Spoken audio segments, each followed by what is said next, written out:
Hi, I'm Bob. Welcome to the 5 Minute Econometrics, a program focusing on econometric concepts and ideas. Today, we will look at the R-squared and adjusted R-squared. After we run an OLS regression, we find the R-squared and the adjusted R-squared in the result window. R-squared is defined as the ratio of the explained variation to the total variation of the outcome variable.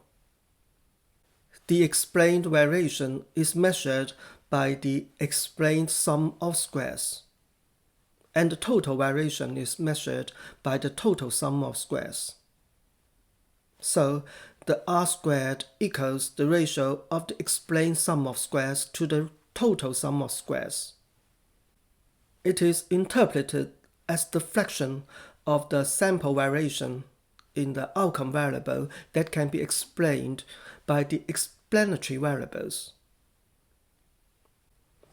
Because the total sum of squares equals the sum of the explained sum of squares and the residual sum of squares, we can write R-squared as 1 minus the ratio of the residual sum of squares to the total sum of squares.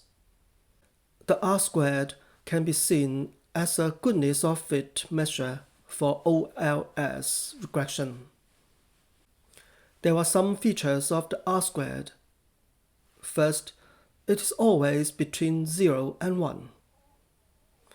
A very small R-squared indicates a poor fit of the OLS lie. Very little of the variation in the outcome variable y is captured by the variation in the fit value y hat. A value of R-squared close to 1 implies a very good fit of the OLS lie. When interpreting the R-squared, we usually translate the fraction to a percentage.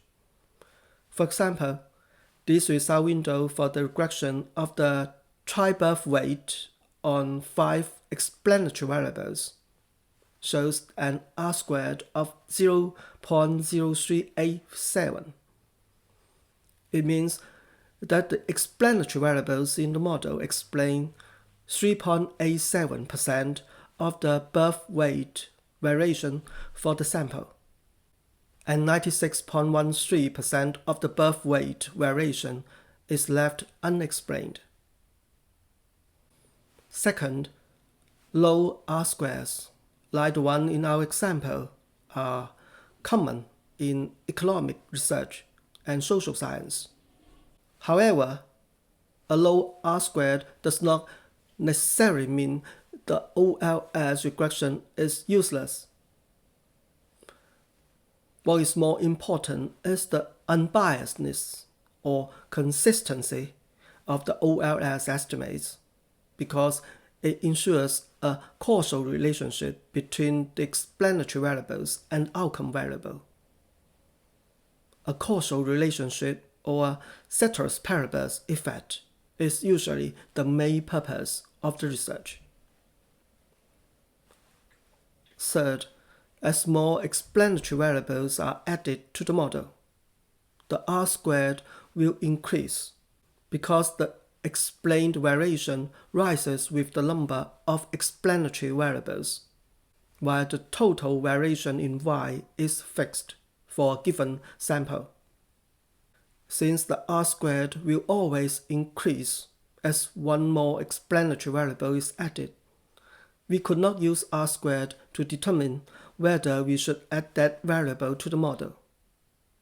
Instead, we use the T statistics and the F statistics to decide whether to keep or drop explanatory variables. Fourth, we use the adjusted R-squared to impose a penalty for adding additional explanatory variables to the model. The R-squared is adjusted by the degrees of freedom. The adjusted R-squared is always smaller than the corresponding R-squared. when we add one more explanatory variable to the model. Unlike the R-squared, the adjusted R-squared could increase or decrease. Next, let's find the R-squared, the adjusted R-squared, and related statistics in the Stata regression result window. The R-squared and adjusted R-squared are given directly in the result window. The components of the definition formula are also provided. We can find the total sum of squares, SST, the explained sum of squares, SSE, and the residual sum of squares, SSR. Using them, we can compute the R-squared.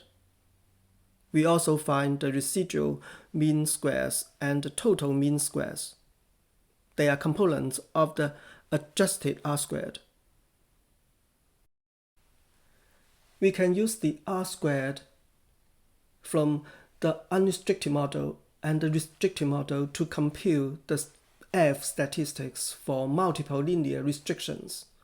Please click on this video for more information on the F statistics. Thank you so much for watching this video. See you soon on the next topic. Take care.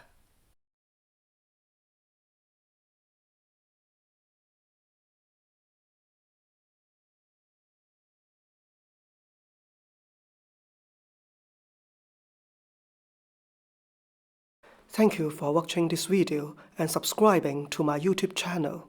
See you next time.